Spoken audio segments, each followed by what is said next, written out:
On dit que tout arrive pour une raison, mais ces banalités ne pourront jamais réconforter ceux qui ont perdu leur patrie et leurs frères à cause des actions d'imbéciles, ni les convaincre d'oublier leur rage et de renoncer à la vengeance.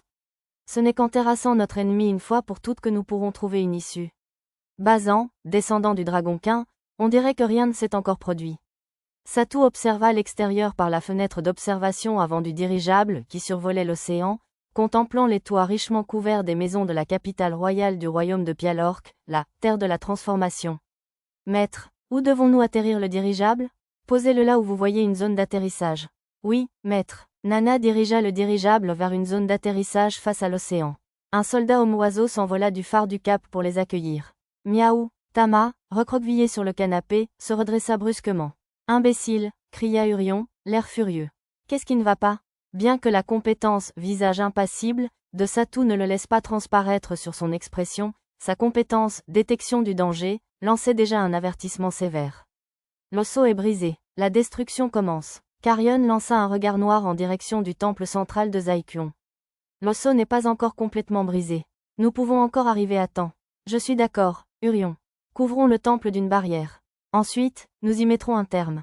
Amenez le dirigeable là-bas. Oui, Carrion. Nana dirigea le dirigeable vers le temple central de Zaikyon. Le soldat homme-oiseau qui guidait le dirigeable pour l'atterrissage lança un avertissement sévère, mais Nana l'ignora et accéléra le dirigeable à pleine vitesse. Voyant cela, le soldat homme-oiseau souffla une note aiguë sur une flûte, et une cloche retentit des murs du château, annonçant une situation d'urgence. Oh là là, nous avons commencé toute une scène, soupira Arisa. C'est mieux comme ça. Satou haussa les épaules, puis se tourna vers les déesses. Y aurait-il un moyen d'évacuer les citoyens par vos ordres divins? Non, c'est possible, mais insignifiant comparé à la tâche à accomplir. Nous devons veiller à ne pas gaspiller notre pouvoir divin. Carrion le dit aussi, je ne l'ai pas fait. Diminuer la population n'est pas idéal, mais la plupart d'entre eux sont des disciples de Zaikyon. C'est un sacrifice acceptable pour la préservation du monde. Les déesses eurent une réponse résolument inhumaine. Leur priorité absolue était de protéger le monde et leurs propres fidèles. Elles semblaient se soucier peu de ceux qui vénéraient d'autres déesses. Alors laissez-moi au moins conseiller aux citoyens d'évacuer au nom des déesses, s'il vous plaît. Très bien, si une telle action peut préserver la stabilité des ressources humaines, vous la prendrez immédiatement. Carrion le dit aussi, je suis d'accord, Urion. Vous pouvez prétendre parler au nom de Zaikyon. Malgré leurs suggestions, Satou donna les noms d'Urion et de Carrion dans son avertissement d'évacuation. Il envoya le message à la famille royale de Pialorque et aux responsables de tous les temples de la capitale royale. Maître, nous avons atterri devant le temple central, je vous informe. Devant le dirigeable se trouvait un temple en pierre jaune, si criard qu'il en était presque une horreur. Prêtres et fidèles, paniqués, sortaient de l'entrée principale. Un instant plus tard, le cœur du grand temple explosa, et une brume noire de jet se répandit sur le toit et commença à absorber le bâtiment. Faites-nous descendre par l'avant, s'il vous plaît. Oui, maître. Le dirigeable commença à descendre sur l'ordre de Satou. Carrion, la barrière. Oui, à l'instigation d'Urion, Carrion produisit une vive lumière vermillon et entoura le temple d'une barrière sphérique. La lueur cramoisie d'Urion la suivit tandis qu'elle agitait la main, créant un voile de lumière au-dessus du temple, emprisonnant le brouillard noir à l'intérieur du bâtiment. Maître, regardez, Arisa désigna un large groupe de prêtres. L'ancien voleur fantôme Pippin les guidait. Caché dans leur ombre se trouvait Serena, l'élève du sage qui travaillait avec lui. Je reviens tout de suite. Je vais voir ce qui se passe. Satou sauta du dirigeable et courut vers Pippin. Durant leur voyage vers le royaume de Pialorque, Kuro avait reçu un message de Pippin indiquant qu'ils avaient retrouvé l'élève du sage qui causait des problèmes et qu'ils avaient infiltré le temple central de Zaikyon pour l'intercepter. Pippin, jeune maître, c'est vous qui avez fabriqué cette barrière? Pippin se retourna et vit que le brouillard noir qui les poursuivait était piégé dans une barrière cramoisie. Il reculait devant la barrière comme quelqu'un qui aurait touché du métal brûlant, se recroquevillant pour garder une distance de sécurité. C'était l'un de mes compagnons de voyage. C'est la barrière la plus solide qu'on puisse imaginer, donc on n'a pas à s'inquiéter que cette chose fasse du mal à l'extérieur. Tu es sûr? On dirait que les prêtres peuvent sortir sans problème. Ce n'est probablement pas encore complètement fermé. Pour l'instant, raconte-moi ce qui s'est passé, s'il te plaît. Très bien. Serena et moi avons donc compris que ce fauteur de troubles, Bazan, en voulait à quelque chose caché sous le temple central de Zaikyon. Pippin commença à expliquer ce qui s'était passé dans le temple central de Zaikyon. On dirait qu'ils n'ont pas encore causé de problème. Pippin apparut dans l'une des flèches du temple, murmurant quelque chose à Serena, qui s'était téléportée avec lui. Leur vision du temple central de Zaikyon était remarquablement paisible, sans aucun signe de prudence ni de panique. Je doute que même Bazan puisse faire quoi que ce soit avec la seule clé, le diapason fantasmique, aussi doué soit-il pour briser les sceaux. Tu as dit qu'il lui fallait aussi 3 œufs de dragon, n'est-ce pas? Non, techniquement, il s'agit de 3 âmes de dragon à sacrifier. Pareil, tu crois que quelqu'un au monde pourrait vaincre un dragon? Même un héros n'aurait aucune chance, s'apprêtait à dire Pippin. Puis il se souvint de son employeur, Kuro, et de Nanashi le héros, qui avait vaincu la terreur écrasante du rejeton du dieu maléfique. Bon, il y a peut-être quelqu'un qui peut le faire, mais ce Bazan n'est pas si terrible, non? J'en doute. S'il était assez puissant pour vaincre un dragon, il n'aurait besoin de l'aide de personne. Exactement. Bref, le jeune maître à l'œuf du dragon blanc, donc Bazan ne devrait avoir que les 2 qu'il a volés au dragon rouge de l'île de la fumée rouge et au dragon vert du royaume de Dragou. Il n'y a pas d'autres dragons par ici, si? Seulement des dragons mineurs. La rumeur court qu'il y a un dragon jaune au sud, mais personne ne l'a jamais vu. Pourquoi ne s'est-il pas attaqué au dragon mineur, alors? Ce serait bien plus facile que d'essayer de déjouer un dragon adulte, non? Je suis sûr qu'il le ferait s'il le pouvait. Mais Kamuzim m'a dit avant sa trahison qu'un dragon mineur ou ses œufs ne seraient pas considérés comme un sacrifice. J'imagine que ça devrait aller pour le moment, alors. Pippin essuya la sueur froide de son cou et poussa un soupir de soulagement. Je préférerais rester ici et surveiller Bazan de près pendant quelques jours. Même si je suis aussi inquiet pour les autres endroits, je suis presque certain que sa cible principale est le sceau du royaume de Pialork, où les dieux ont moins d'influence. Qu'en penses-tu, Pippin? Pippin ne répondit pas à la question de Serena. Pippin? Quoi? Avant que Serena puisse demander ce qui se passait, Pippin porta la main à sa bouche. On a foiré. Ils sont déjà à l'intérieur. Pippin désigna une haie. Le corps d'un prêtre avait été abandonné derrière. Ont-ils oublié les enseignements du sage? Garde ta juste colère pour plus tard. Allons-y. Calmant l'emportement de Serena, Pippin se téléporta au sol avec elle à ses côtés, franchissant une porte qui semblait être le chemin des intrus. Je crois qu'il y a une porte secrète qui mène sous terre, plus loin. Elle est derrière une statue blanche. Ça doit être celle-là, Serena. Pippin l'arrêta net. Une prêtresse s'était effondrée près de la porte secrète, couverte de sang. Bon sang, êtes-vous vivante, prêtresse? Oubliez-moi, attrapez ces voleurs. Arrêtez-les, avant qu'ils ne touchent. La prison du procès divin. Sur ces mots, la prêtresse s'effondra dans les bras de Pippin. Par ici, Serena enjamba la prêtresse inconsciente et entra dans le passage. Tiens, attends une minute. On doit d'abord s'occuper des blessés. Pippin appela Serena, puis sortit une potion intermédiaire préparée par Eshigoya d'une bourse à sa ceinture et en versa le contenu dans la gorge de la prêtresse. Désolé, je ne peux pas rester jusqu'à ton réveil. Il déposa la prêtresse au sol, puis courut après Serena. Zut, elle m'a devancé. Pippin utilisa « téléportation à courte portée » à plusieurs reprises tandis qu'il s'élançait dans le couloir sombre jusqu'à ce qu'il aperçoive une lumière violette devant lui. Repérant Serena juste devant la lumière, Pippin combla le reste de la distance avec une dernière téléportation. La lumière jaillissait de derrière un mur effondré. De l'autre côté se trouvait un autel d'un noir d'encre, un cercle magique luisant d'une lumière violette sur le mur derrière lui. Le cercle crépitait d'étranges éclairs violets et produisait lentement une brume noire. Il n'y a personne? Celui qui avait activé le cercle magique n'était plus dans la pièce. Ils ont déjà terminé leur travail ici? Pippin et Serena entrèrent prudemment dans la pièce. Serena, sur l'autel. Un diapason avait été placé au sommet de l'autel. Le diapason fantasmique. C'est la clé qu'ils ont volée au royaume de Mayusia, hein? Pippin parut suspicieux. Mais où diable sont passés Bazan et ses laquais? Ignorant les murmures de Pippin, Serena se dirigea vers le cercle magique. J'ai déjà vu ça quelque part. N'y touche pas sans. Serena. Dès que Serena toucha le cercle magique, elle disparut comme aspirée à l'intérieur. Arg, au diable tout ça. Pippin s'arma de courage et sauta dans le cercle magique. Plusieurs informations envahirent son champ de vision vacillant. Un groupe d'élèves du sage vêtus de noir, comme Serena, un immense cercle magique dessiné au sol et un œuf de dragon placé à chacun de ces 3 points.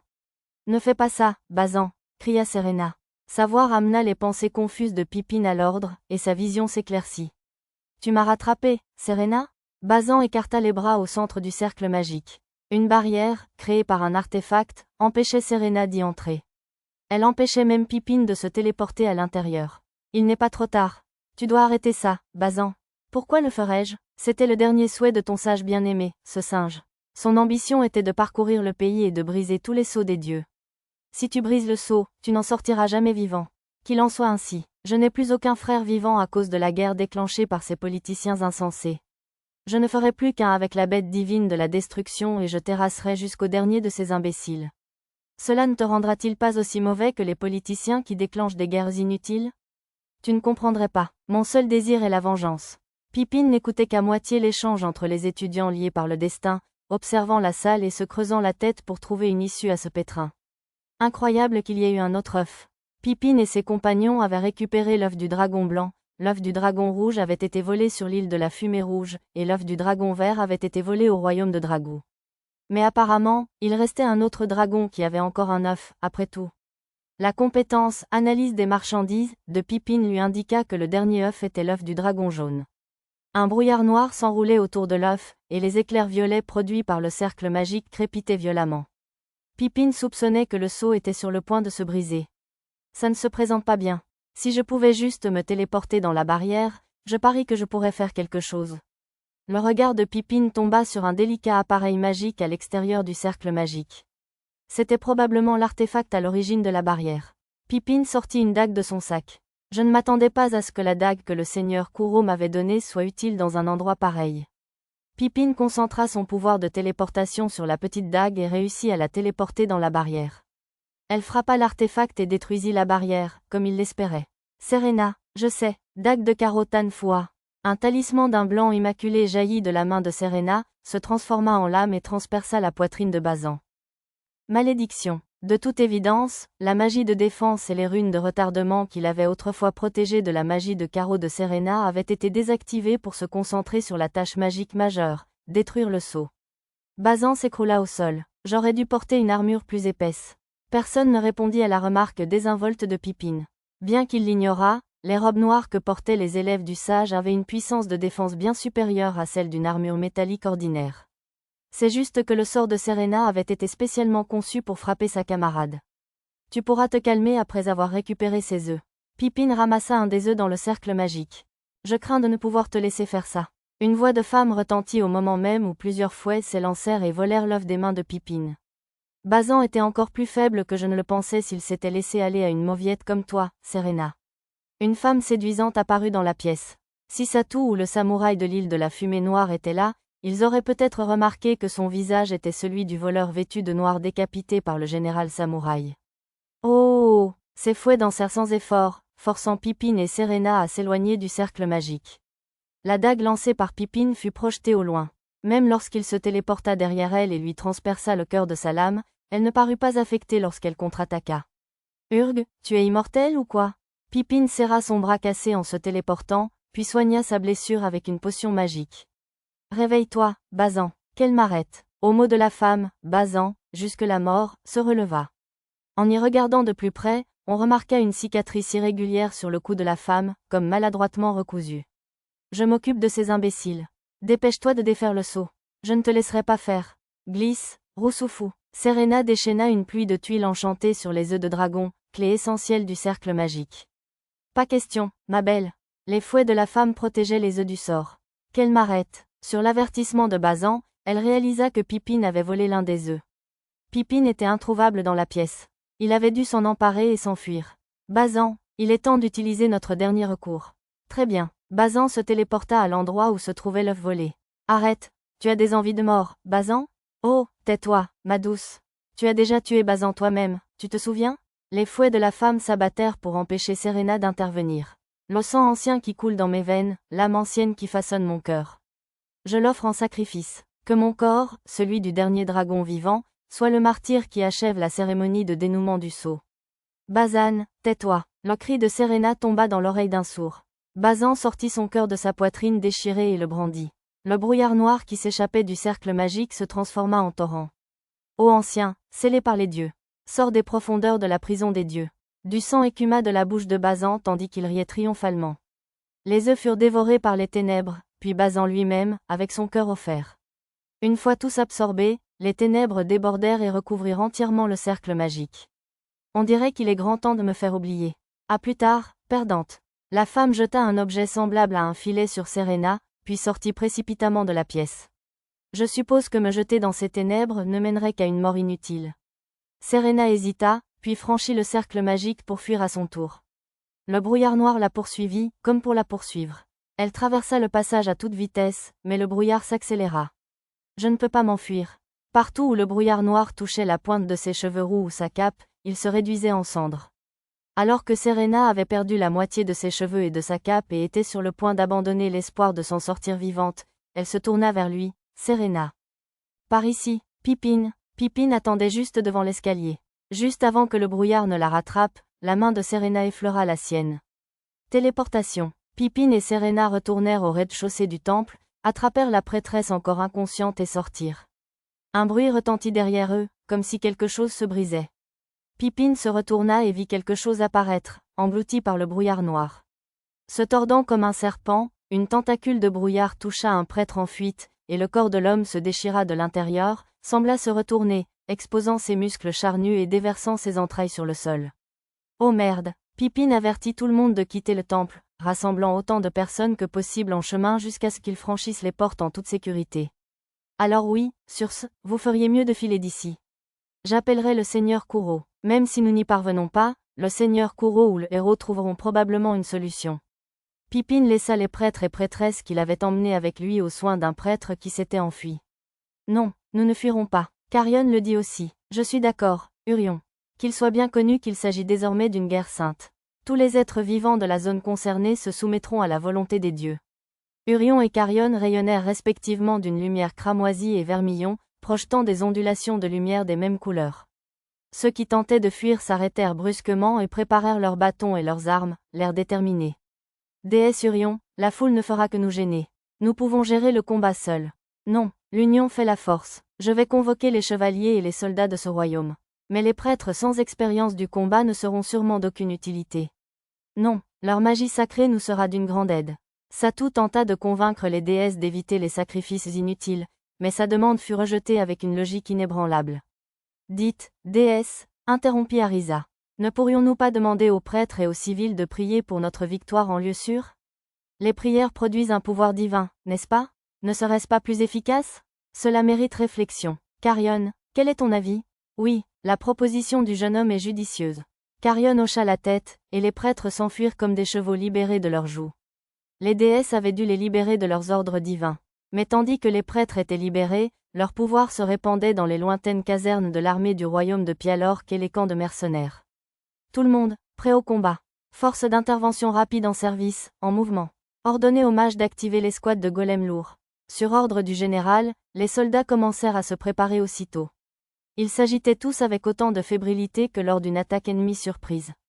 Mais tous n'étaient pas aussi enthousiastes que le général et ses hommes. Général, qu'est-ce que c'est que ce bordel? On a un combat à mener, commissaire. Vous devriez aussi préparer vos troupes au combat. Un combat? Et où est l'ennemi, au juste? C'est pour ça que j'ai dit qu'on ne devrait jamais engager de roturiers comme généraux. Un commissaire militaire, neveu du roi actuel et lui-même duc de noble lignée, raillait le général roturier.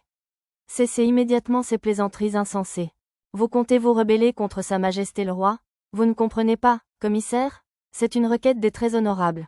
Très honorable? Mais que diable! Les soldats retinrent le commissaire au milieu de sa phrase. Assurez-vous qu'il n'intervienne pas avant la fin de notre guerre sainte. Le général donna un ordre véhément aux soldats, puis retourna à son travail sans un regard pour le commissaire, dont le visage était si rouge vif qu'il en avait presque les oreilles qui lui sortaient des oreilles. La nouvelle parvint bientôt au château royal. Votre Majesté, il y a eu des mouvements suspects chez les soldats des garnisons. Assez de commotion. Laissez ce genre d'affaires aux gardes impériaux ou aux commissaires militaires. Plus important encore, n'apprécierez-vous pas ce tableau avec moi? C'est la dernière œuvre de Topantol, que l'on dit être le second avènement du maître peintre. À l'opposé du ministre paniqué, le roi, vêtu de façon voyante, était plus intéressé par l'admiration de sa récente acquisition. Votre Majesté, nouvelle urgente, sire. Vous aussi, vieil homme? Entre ceci et les voix imaginaires de tout à l'heure, on dirait que tout le monde a perdu la tête aujourd'hui. Le roi insensé avait apparemment ignoré l'avertissement de Satou et de sa famille, qu'il avait interprété comme une hallucination auditive.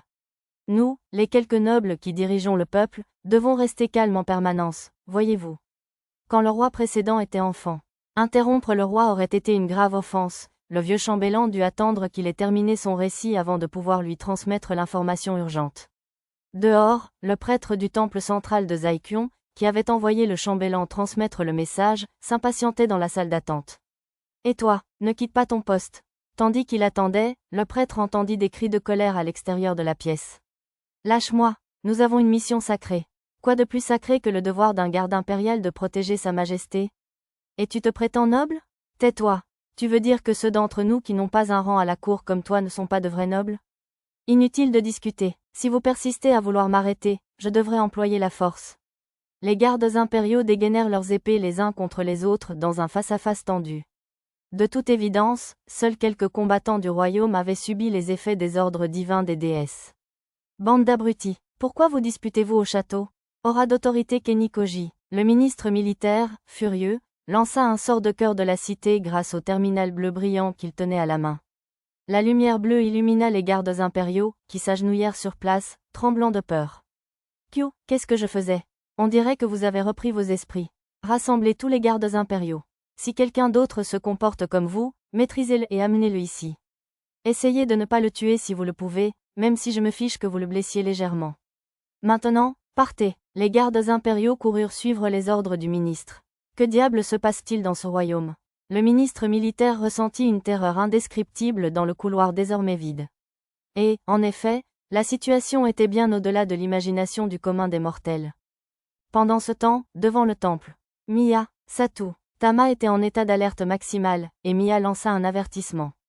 Des formes humanoïdes enveloppées d'une brume noire jaillirent des murs et des portes du temple silencieux, apparaissant les unes après les autres. Quelque chose tenta également de franchir la porte principale, mais fut bloqué par un mur de pierre qui apparut sur son chemin.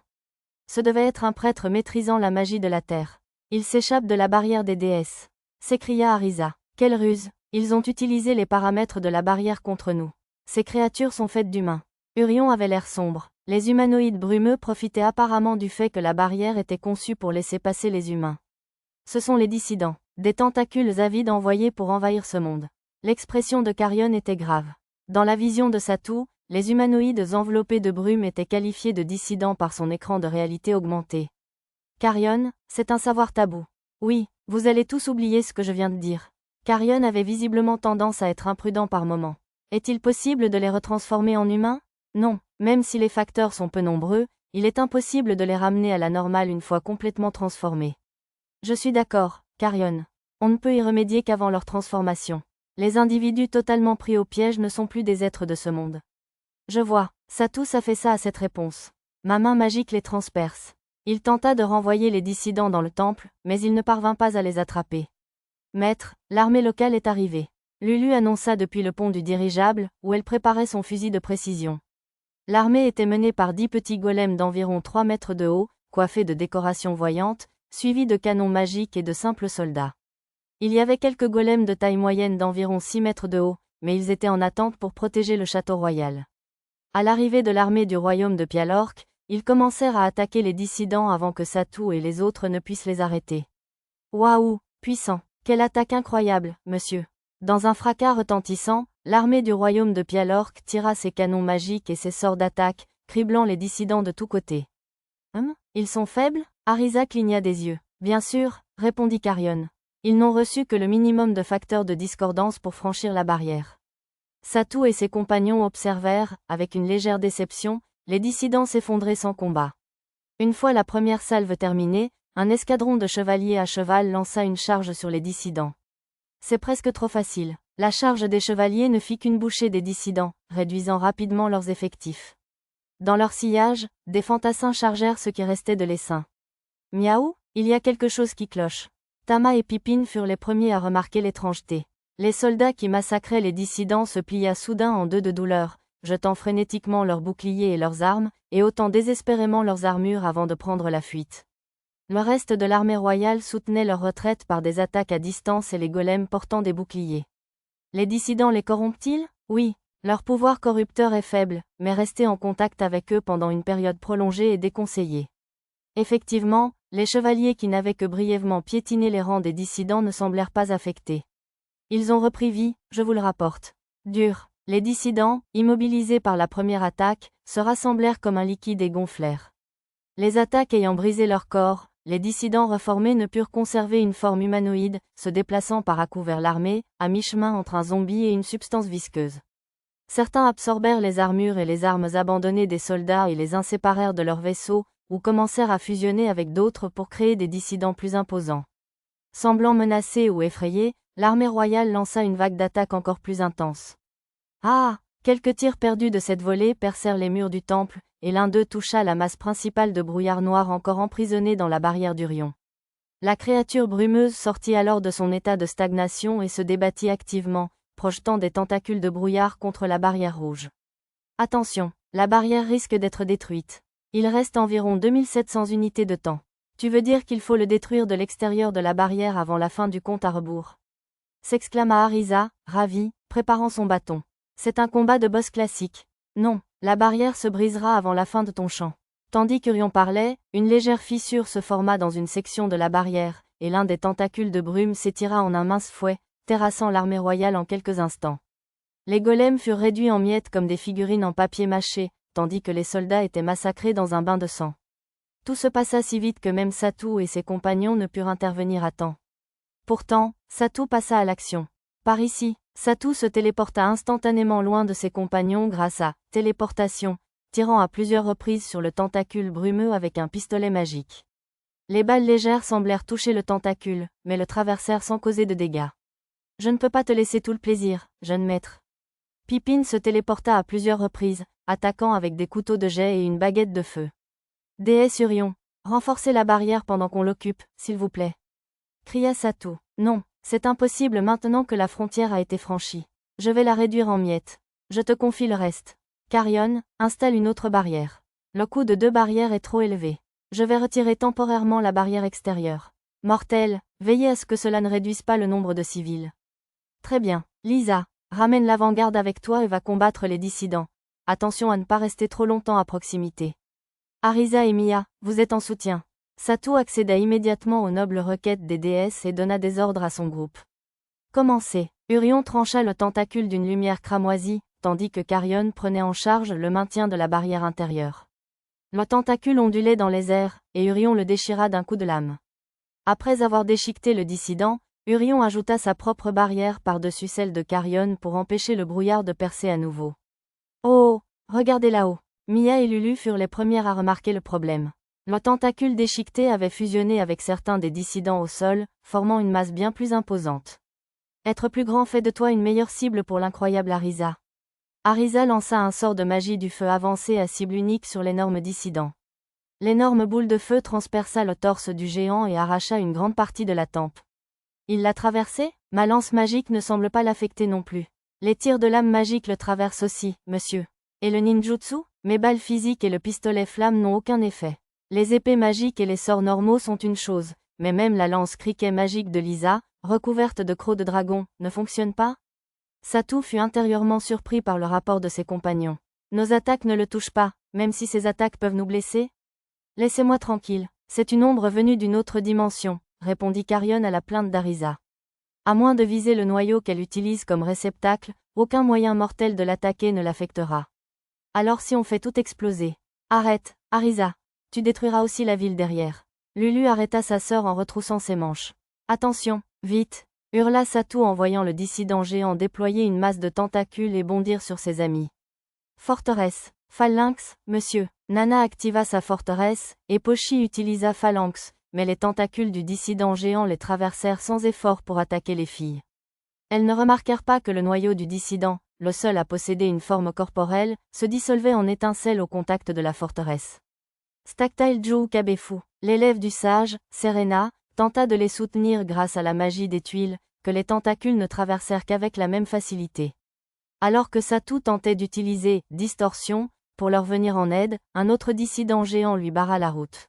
« Pousse-toi !» Sans hésiter, Satou se lança hardiment sur la créature. Bien qu'une terreur horrible l'assaillît, une de ses nombreuses résistances le protégea.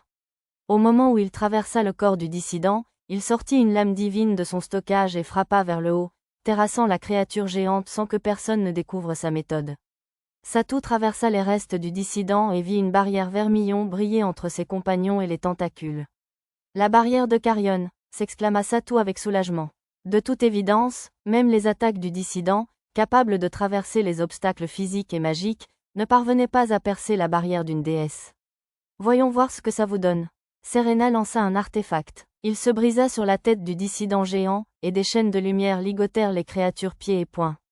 Pas mal, madame, c'est Serena. On dirait que les chaînes du dieu maléfique que le sage m'a confié m'ont permis de travailler sur ces choses-là aussi. Le coin des lèvres de Serena se releva au compliment d'Arisa. Peux-tu les réutiliser? Désolé, elles sont à usage unique. On en a trouvé beaucoup dans la prison du dieu maléfique, mais il ne m'en reste que 2. Serena attacha le deuxième dissident géant qui s'approchait de la même manière. Le dissident géant restant sembla sentir la menace de Serena et s'éloigna lourdement des lignes de front pour la poursuivre à son tour. Je vous ai compris. Déesse, y a-t-il un moyen de renforcer nos armes et nos armures comme vous l'avez fait sur l'île de la fumée noire tout en maintenant les barrières? Il me reste peu de pouvoir divin. Pour quelques personnes, peut-être. Carrion le dit aussi, je ne l'ai pas fait. Mais je manque aussi de puissance divine. Les mortels ont trop peur des dissidents géants. Leurs prières ne suffisent pas. Si j'en utilise trop maintenant, il ne m'en restera plus assez pour recéler le corps principal. Les déesses grimacèrent. Alors il faudra les rallumer.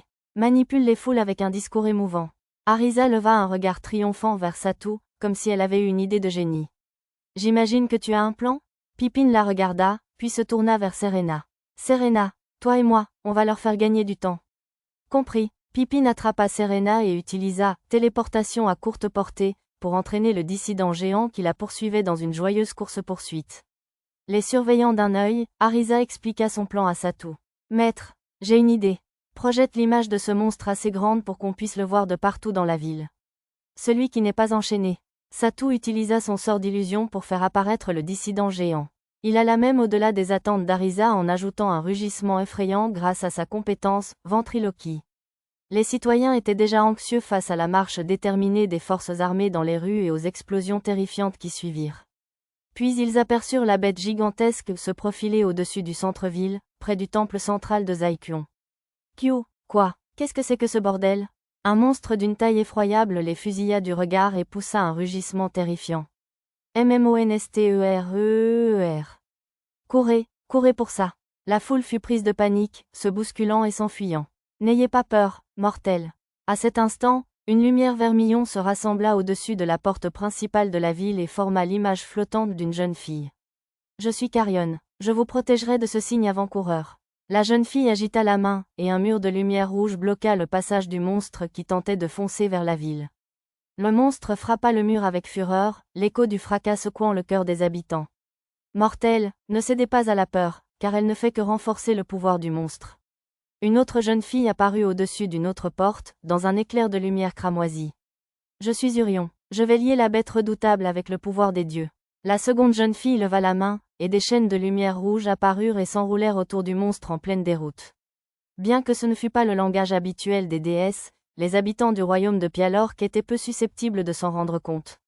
Priez, mortels, votre force intérieure nous donnera le pouvoir de vaincre le monstre. Gardez espoir, mortels, que vous viviez à nouveau en paix.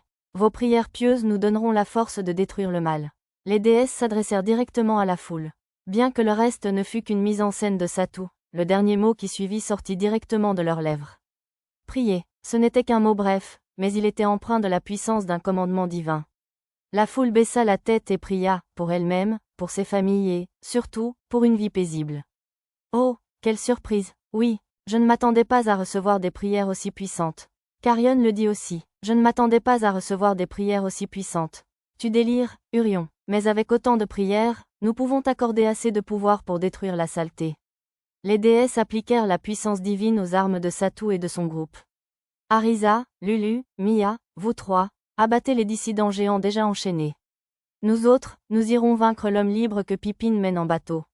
Sur ce, Satou courut vers le dissident géant, un pistolet magique et une épée magique de sa fabrication. Recule, Pippin. Pippin et Serena s'écartèrent avec téléportation à courte portée. Juste au moment où le dissident perdait sa cible de vue, Satou surgit. Un petit essai s'impose. Marmonnant pour lui-même, il tira une balle de son pistolet magique. Brillant d'une lumière vermillon, elle transperça le dissident géant. Contrairement à la précédente, la partie traversée par la balle se dispersa et un trou se forma dans le corps brumeux de la créature. Satou esquiva une contre-attaque d'un tentacule avec le moins de mouvement possible, puis utilisa son épée magique et son gantelet cramoisi pour la parer. On dirait que ça ne peut plus corrompre mes armes ni mon armure. Surprotecteur, Satou s'assurait qu'il n'y aurait aucun danger pour ses compagnons avant de leur donner le signal de rejoindre le combat. Lisa, vas-y. Oui, monsieur. Attaque de lance hélicoïdale. Brillant d'une lumière à la fois cramoisie et vermillon, Lisa enfonça sa lance dans le genou du dissident géant. Achilles Enter, monsieur. L'épée de Pochi lança une lueur vermillon tandis qu'elle transperçait le talon de l'autre pied de l'être. Coup de bouclier, je le déclare. Nana frappa le tibia du dissident géant, son bouclier s'illuminant d'une lueur cramoisie. Nana, baisse-toi. Nana esquiva l'avertissement de Mia tandis que le dissident perdait l'équilibre et lançait son tentacule vers elle. Visez, et tirez. L'attaque de Lulu transperça le tentacule juste avant qu'il ne puisse atteindre Nana. Nin, le ninjutsu de Tama enfonça les bras de l'être dans l'ombre. Synchronisons-nous. Oui, Lisa. Zéro frappe, fort explosif, je déclare. Nana utilisa une attaque apprise sur l'île de la fumée noire, une version améliorée de « armure explosive ». Son attaque spéciale dispersa la brume du visage du dissident géant, révélant sa véritable forme hideuse. Premier coup, ombre vorpalbite. Les deux épées magiques de Tama tailladèrent l'exosquelette du dissident, suivi de près par des lames d'ombre, ouvrant davantage les blessures. L'ajout du ninjutsu rendit son attaque spéciale bien plus destructrice qu'auparavant. Second coup, monsieur. Vanquish Slicer. Monsieur. Si le tourbillon, lame magique, de Pochi faisait partie de son répertoire depuis longtemps, les techniques de dégainage apprises du général samouraï démultiplièrent sa vitesse. La lame magique devint physiquement plus grande, brisant complètement la partie de l'exosquelette que Tama avait endommagée. Lisa. Maintenant, monsieur. Bien. Troisième coup. Dracobuster. Alors que l'exosquelette commençait à se réparer, Lisa bondit dans le vide, déversant une volée de coups dans les ténèbres tourbillonnantes avec sa lance de criquet magique. La brume autour du vortex se transforma en croc maléfique pour tenter de la dévorer. Mais Lisa pivota courageusement pour se débarrasser de la brume qui menaçait de se refermer sur elle, puis profita de l'élan pour frapper profondément et avec précision. À cet instant, les crocs qui allaient la mordre se brisèrent. Voyant cela, Lisa réalisa que Satou se tenait soudain à ses côtés. Il avait sauté au visage du danger pour la protéger. Oh non, maître, il s'enfuit. Le dissident géant que l'arrière-garde combattait se transforma en une nuée d'innombrables chauves-souris, tel un vampire, et s'envola dans les airs. Quelques-uns se transformèrent en loups et s'enfuirent au sol. Visez, et tirez. Attrapez-les, tu n'échapperas pas aussi facilement à l'incroyable Arisa. Le fusil à incendie de Lulu abattit les chauves-souris des brumes les unes après les autres, tandis que Mia invoquait les éclairs de Behemoth et que la magie de feu d'Arisa les fauchait. Satou suivit Lulu, tirant sur les chauves-souris avec un fusil à incendie dans chaque main, mais il y en avait tout simplement trop. La poignée d'entre elles, transformée en loup, tenta d'attaquer l'arrière-garde et fut promptement bloquée par la forteresse de Nana. On va vaincre les loups. Ah bon, sire? Bien reçu. Les filles bêtes travaillèrent ensemble pour abattre les loups des brumes. Tirez, à ce rythme, il va s'enfuir. Malgré les efforts courageux de l'arrière-garde pour repousser les chauves-souris, certaines d'entre elles commençaient à s'éloigner. Au moment où Satou allait se transformer en Anashi le héros, une flamme rouge s'échappa du ciel. Souffle du dragon, murmura Mia. Un instant plus tard, un rayon laser jaune balaya le ciel depuis une autre direction. Juste derrière, les silhouettes gigantesques du dragon rouge et du dragon jaune survolèrent la capitale royale du royaume de Pialork. Les dragons sont là, toujours prêts à en découdre. Carrion le dit aussi, je ne l'ai pas fait. Le souffle du dragon peut les endommager. On peut leur confier le reste. Les déesses levèrent les yeux vers les dragons qui s'acharnaient à écraser les chauves-souris des brumes. Celles-ci se reformèrent en plusieurs wyvernes des brumes, fuyant vers l'horizon à toute vitesse. Les dragons les poursuivirent, les brûlant toujours de leur souffle ardent. On dirait qu'ils ne s'en sortiront pas. Satou reporta son attention sur le combat de l'avant-garde contre les loups des brumes. Il en restait un, mais pas pour longtemps. Roussoufou, glisse-toi. Serena, l'élève du sage, était revenue de sa traque des dissidents, juste à temps pour achever le dernier loup des brumes avec sa magie des tuiles. Je suis désolée. Est-ce que je viens de voler la meilleure partie? Pas du tout. Nous apprécions votre aide. Lisa remercia galamment Serena, d'un air désolé. Jeune maître, nous avons éliminé le dernier menu fretin. Merci, Pipine. Satou reporta son regard sur la masse de brume, toujours emprisonnée entre les deux barrières. Puis-je vous demander de terminer la dernière partie? Il tenta de passer le relais aux déesses. Des déesses? Arisa regarda le duo indifférent. Oh là là, c'est tout à fait inattendu. Les déesses levèrent les yeux vers l'image qui se projetait toujours dans le ciel. Leur performance avait apporté de l'espoir aux masses malgré leur peur, les incitant à prier les déesses pieusement et sincèrement, contribuant ainsi à renverser le cours de la bataille. Cela ne faisait aucun doute. Mais en même temps, cela leur inspirait aussi une peur accrue. Le stress qui les tourmentait pendant leur prière créa des miasmes, renforçant le brouillard à l'origine des dissidents, le corps principal du discordant. Si Arisa et Satou avaient su que les miasmes renforçaient les discordants, elles auraient peut-être choisi une autre méthode, mais les déesses ne le leur avaient pas dit. Après tout, ce fait était de notoriété publique. Maître, éteignez la projection. Satou s'en rendit compte, tandis qu'Arisa parlait, et fit disparaître l'image. Malheureusement, il était trop tard. Le monstre brumeux franchit la barrière des déesses et émergea au sol. ZZZXXXZBBB. Un rugissement inquiétant, mélange de sons graves et de cris aigus, déforma le monde. Alors cessa sa véritable forme. Une goutte de sueur froide perla sur le front de Satou, conscient qu'un combat encore plus grand l'attendait.